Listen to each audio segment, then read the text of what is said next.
Hallo zusammen, I'm your Vlog Dave. No matter where in Germany, whether you're in Berlin or in any other of the 16 states for instance, you'll definitely come across certain signs and phrases pretty much everywhere.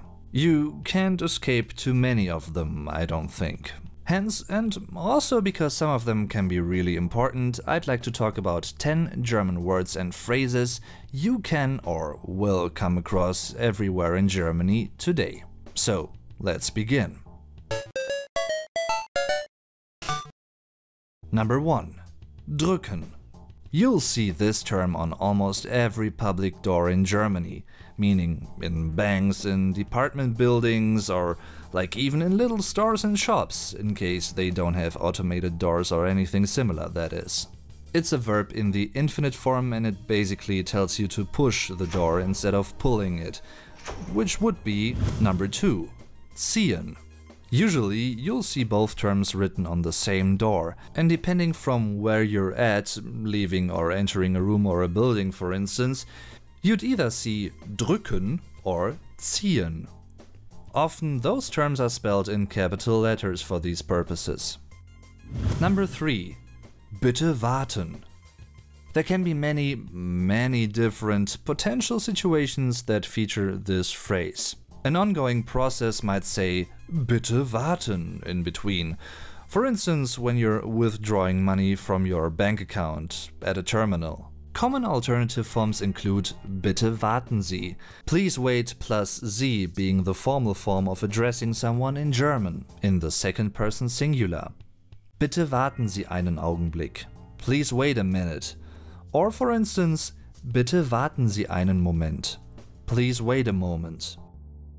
Number 4.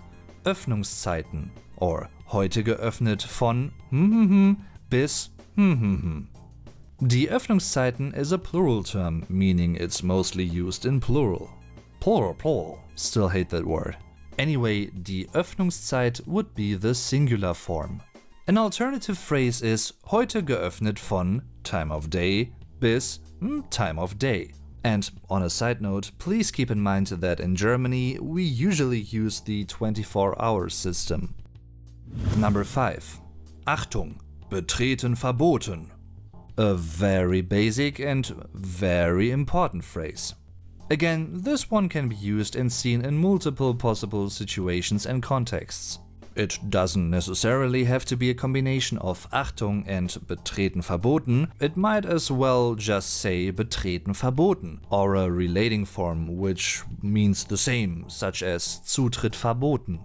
In some parks or public gardens, for instance, you're not supposed to walk on the grass, but rather on normal paths, so you might see signs that say Betreten des Rasens verboten.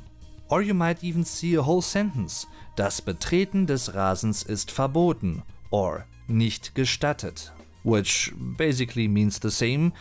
It's a bit more neutral sounding and friendly sounding. There are similar warning signs you might also see in Germany, and I've explained a few of them in a previous German lesson. Click the thumbnail at the end of this video in order to watch it. Number 6. Betrag. Der Betrag is the sum or amount of money for something, for instance for an Einkauf, a purchase, for instance at a supermarket. You could very well find this term on a Kaufbeleg, der Kaufbeleg Singular, die Kaufbelege Plural, which are also called der Kassenbon Singular, die Kassenbons Plural, by the way. Another frequently used term in this context is die Summe. You might also find the noun der Betrag on a Rechnung.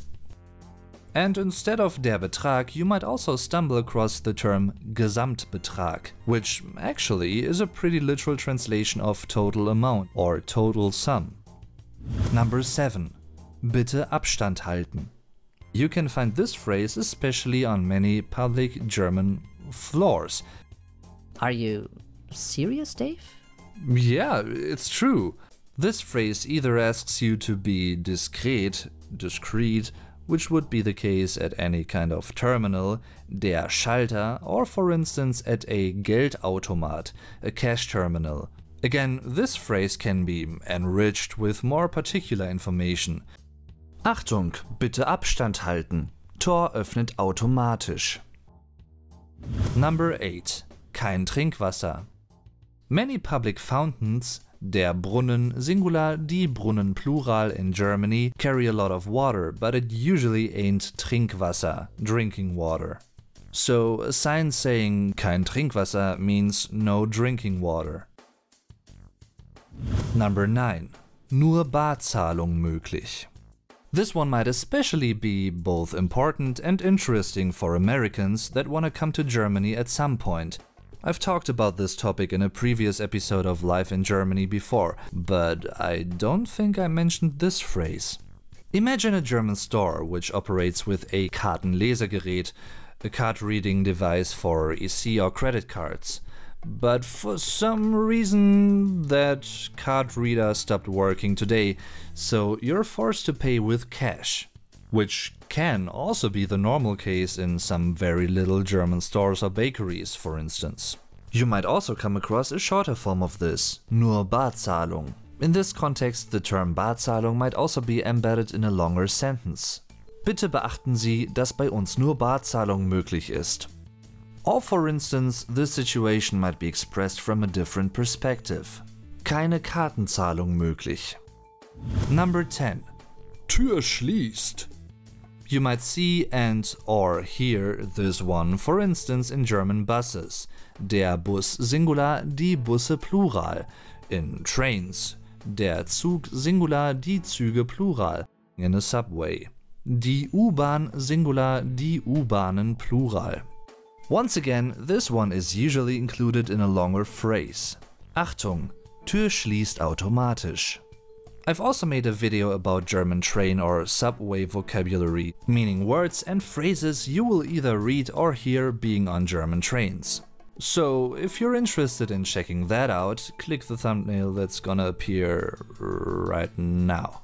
Thanks for watching the video. If you enjoyed it, don't forget to leave a like and to share it with other people. And if you want to support this channel even more, check out my Patreon page. A little tip per video can make a difference and help me a lot. Also feel free to follow me on social media. I'm your Vlog Dave. Tschüss und bis zum nächsten Mal.